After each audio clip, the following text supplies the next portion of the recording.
وہاں سجاد لونیا مفتی محبوبہ مفتیہ عمر عبداللہ کشمیریوں کے نمائندے لیڈرز نہیں ہیں. وہیں اگر آپ دیکھیں تحریک آزادی جو ہے یہ نوجوانوں کی ہے. آج تک جہاں آپ دیکھیں 90,000 سے زائد لوگ شہید ہو گئے ہیں, اس میں نوجوانوں کی ایک بڑی تعداد ہے. آج بھی یوتھ سڑکوں پہ, یہ تحریک آزادی نوجوانوں پہ مشتمل ہے. سید علی شاہ گیلانی نوجوانی سے اس تحریک آزادی میں اپنا حصہ ڈالتے رہے. اسی طرح سے جو بھی ہمارے اس وقت قیدوں کے جو جیلوں کے اندر مقید ہیں, جو گھروں کے اندر نظر بند ہے, اگرچہ ان کو دبانے کی کوشش کی جاتی ہے, اس کے باوجود ان کے حوصلے بلند ہیں. آپ دیکھیں یاسین ملک صاحب, آسیہ اندرابی صاحبہ, اسی طرح سے میروائز عمر فاروق, سید علی شاہ گیلانی صاحب جو ایک ضعیف ہے, جو 100 سالہ بزرگ ہے, ان سے ہندوستان خوفزدہ ہے. وہی نوجوانوں کی اس تحریک میں اگر آپ دیکھیں ان کا بڑا کردار ہے. یہ تحریک آزادی جو ہے عوام کی تحریک ہے. اگرچہ وہ ہمارے قائدین ہیں, رہنما ہیں, تاہم ہم ان کے فالوور ہیں. آج چوتھی جنریشن کے اندر یہ تحریک آزادی منتقل ہو گئی ہے. وہاں سکول جو ہے ایجوکیشن متاثر ہے, یونیورسٹیز کالجز جو ہے وہ بند پڑے ہوئے ہیں. وہاں پر ہمارے تمام جو حقوق ہیں وہ سلب کیے گئے ہیں. ریلیجس رائٹس تک وہاں پر ہمیں جو ہے وہ نہیں مل رہے ہیں. تو اسی طرح سے نوجوان جو ہے وہ اس کی باغ دوڑ سنبھالے ہوئے ہیں. نوجوان اس وقت سڑکوں پہ ہے. نوجوان اگر آپ دیکھیں پچھلے دنوں جو لوگ باہر نکلے تھے وہ سارے نوجوان تھے, وہ یوتھ ہے. اب ہندوستان اسرائیلی طرز پہ ان کو ٹارگیٹ کر رہا ہے. جو کم عمر بچے ہیں ان کو گرفتار کر کے جیلوں کے اندر ڈالا جاتا ہے.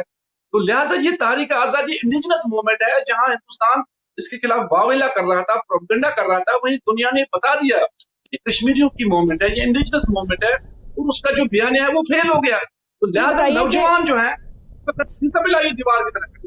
میں سوری آپ کی بات کاٹنا چاہ رہی تھی. اس کی وجہ یہ تھی کہ کرونا وائرس کی وجہ سے ابھی ریسنٹلی خبر یہ آئی ہے کہ انڈیا میں سب سے زیادہ بگیسٹ رائز ہو رہا ہے انفیکشن ریٹ میں, اور سری نگر میں یا مقبوضہ کشمیر میں جو حالات ہیں اس کے حوالے سے تھوڑا سا آپ کے پاس اپڈیٹ ہے. ذرا میں اپنے ناظرین کو بتانا چاہوں گی کہ وہاں پر لوگوں کے ساتھ لوگوں کو کرونا وائرس کے حوالے سے کیا سہولیات میسر ہیں, اور وہاں پر انفیکشن ریٹ کیسا ہے, اور وہاں پر لوگوں کی جو سچویشن کیا ہے.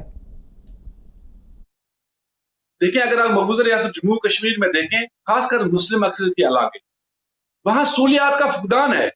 جہاں انٹرنیٹ سہولیات فراہم کر سکتا تھا, کووڈ 19 کے حوالے سے ان کو جانکاری مل سکتی تھی, وہ معطل ہے. وہاں 2G چل رہا ہے, کوئی پوسٹ کوئی ویڈیو اپلوڈ نہیں ہو رہی ہے.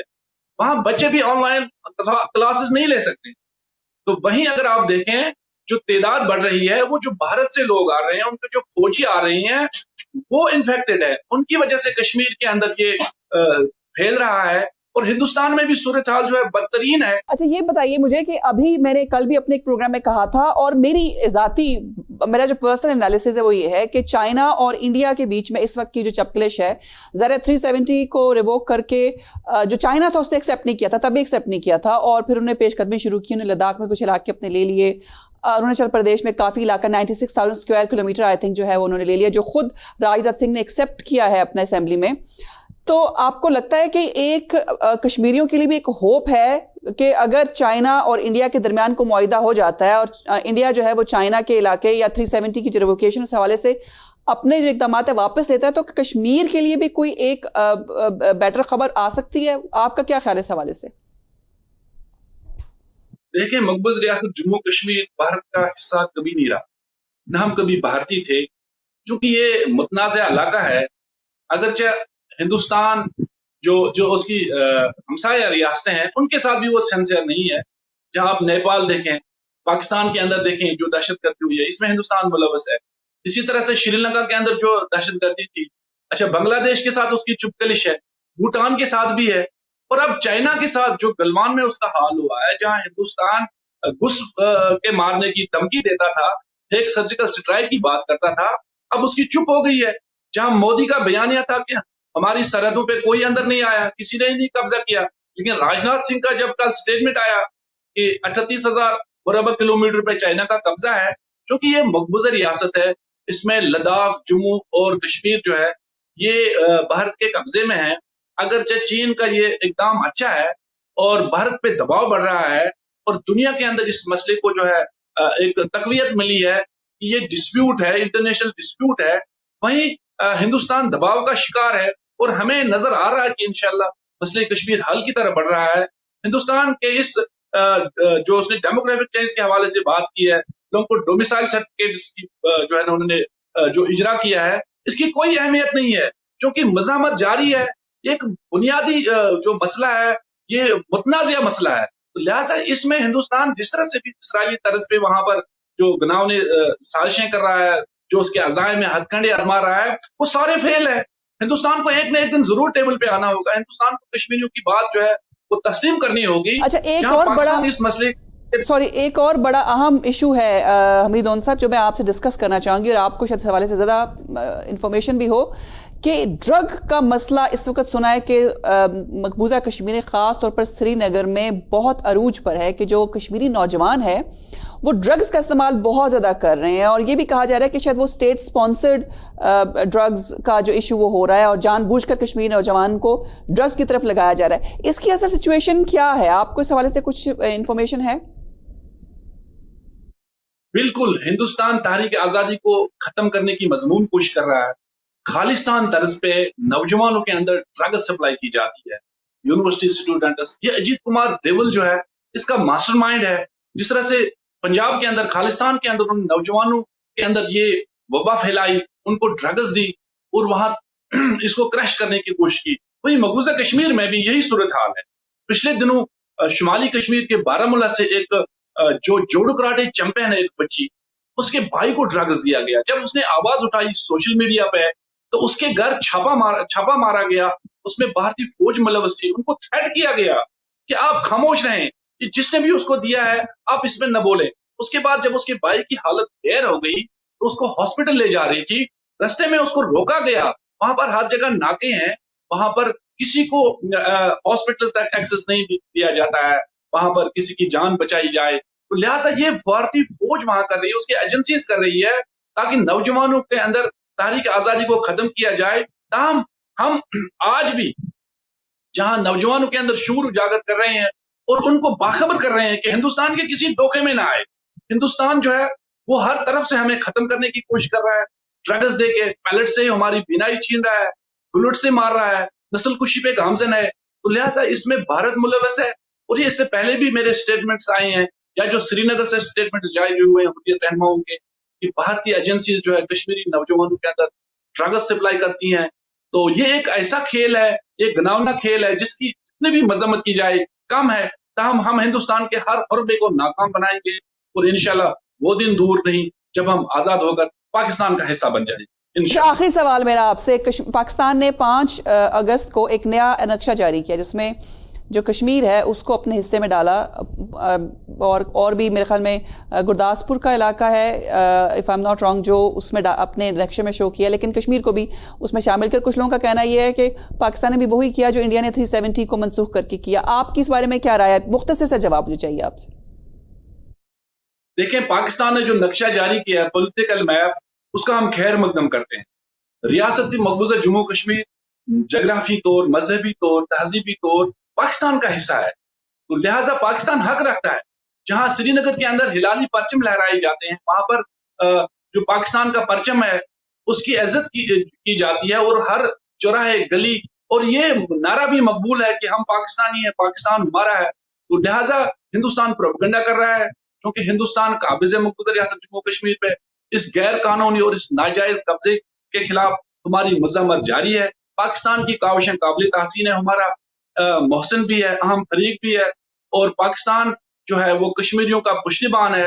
تو لہٰذا پاکستان نے جو بھی اقدامات اٹھائے، جو بھی کاوشیں پاکستان نے کی ہیں، اس کو ہم سراہتے ہیں، اور یہ قابل تحسین ہے. اور سمجھتے ہیں کہ دنیا کے اندر اسی طرح سے پاکستان کے جو ویل ورسڈ پارلیمنٹیرین ہیں جو کشمیر پہ ادراک رکھتے ہیں، دنیا کے اندر جائیں گے، لابی کریں گے، اور ہندوستان کو ایکسپوز کریں گے، اس کا جو چہرہ ہے اس کو بے نقاب کریں گے، اور کشمیری ضرور اپنے حق آزادی سے بھی انشاءاللہ ثمرآور ہوں گے. یہ ہمارا بنیادی حق ہے جس کا خود اقوام متحدہ ضامن ہے، اور اقوام متحدہ کے اندر ہماری کئی قراردادیں موجود ہیں. تاہم اقوام متحدہ کا کردار بڑا مایوس کن ہے.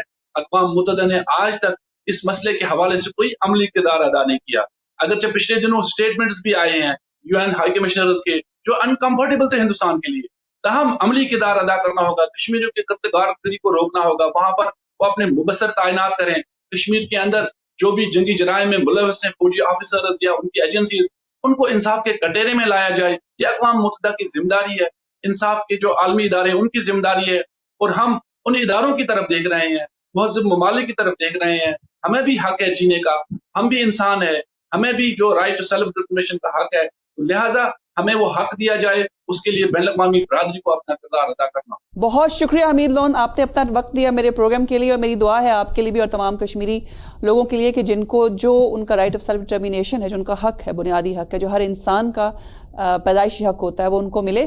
اور جو اتنے سالوں سے جو صعوبتیں برداشت کی ہیں اور جانوں کا نذرانہ پیش کیا، اور پچھلے کئی سالوں سے بندوقوں کے سائے کے نیچے زندگی گزار رہے ہیں، ان کی دعائیں سنی جائیں. اور جو بھی ان کا جو وہ چاہتے ہیں، پاکستان سے رہنا چاہتے ہیں، اور ان کا جو اپنا جو رائٹ آف سیلف ڈٹرمنیشن ہے، میرا کہنے کا مطلب یہ ہے وہ ان کو ضرور ملنا چاہیے.